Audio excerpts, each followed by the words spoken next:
What if I told you that the United States is more than $34 trillion in debt, and that number is rising every single second? Not million, not billion, trillion. Now, here's the question no one in Washington wants to answer clearly. What happens if America can't pay it back? Would the stock market crash? Would your 401k shrink overnight? Would the US dollar lose its power? Today on Capital Thesis, we're breaking down exactly what would happen if the United States failed to pay its debt and what that means for you as an American. And I promise you, the second half of this video is where things get uncomfortable, so stay with me. Right now, the US government owes over $34 trillion. That debt is issued through Treasury bonds by the US Department of the Treasury. Investors buy these bonds because they believe the United States will always pay them back. Who owns this debt? American citizens, banks, pension funds, foreign governments like Japan and China, and even the Federal Reserve. In simple terms, when the government spends more than it collects in taxes, it borrows the difference, and it has been doing that for decades. The real problem isn't just the debt itself, it's the interest. America now spends hundreds of billions of dollars every year just paying interest on that debt. That means the government is borrowing money to pay for money it already borrowed. If that sounds like a credit card spiral, that's because it is. But here's the twist most people don't understand. If debt is so high, why hasn't America collapsed already?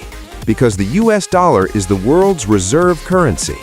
Global trade runs on dollars. Oil is priced in dollars. Central banks around the world hold dollars as a safety asset.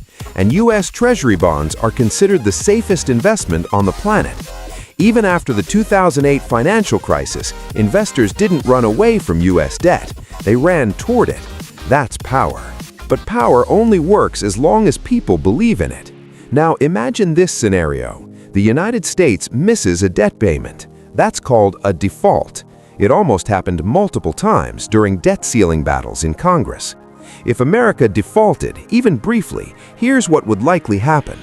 Credit rating agencies would downgrade US debt. Borrowing costs would spike.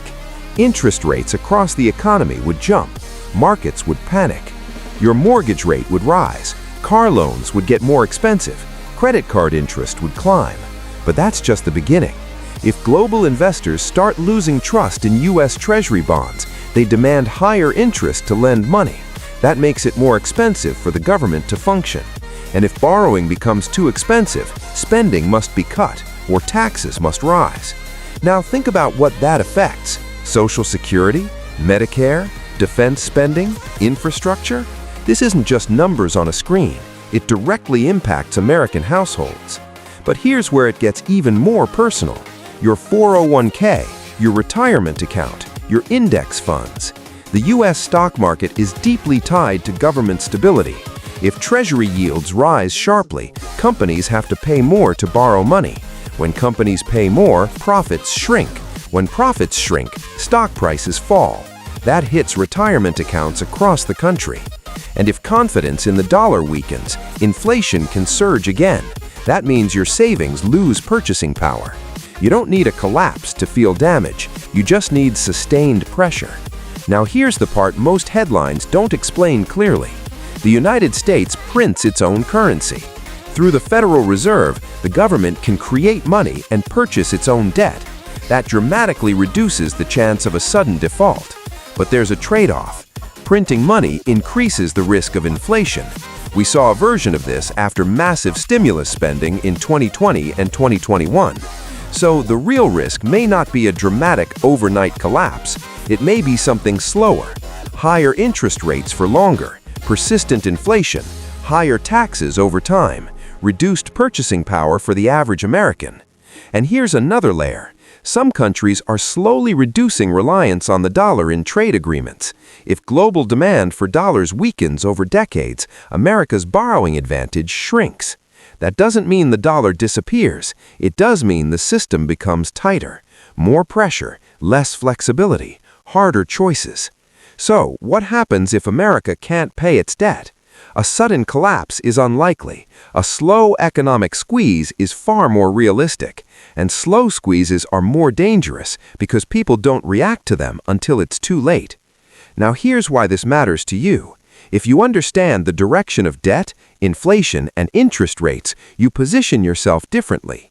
You think differently about risk, about savings, about long-term investments, and that's exactly why this channel exists.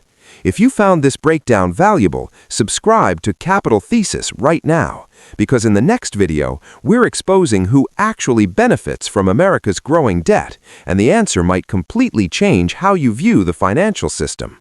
This isn't just about numbers, it's about power. And if you want to understand how money really shapes America's future, you're in the right place. Subscribe to Capital Thesis, because the next breakdown might be the one that protects your money.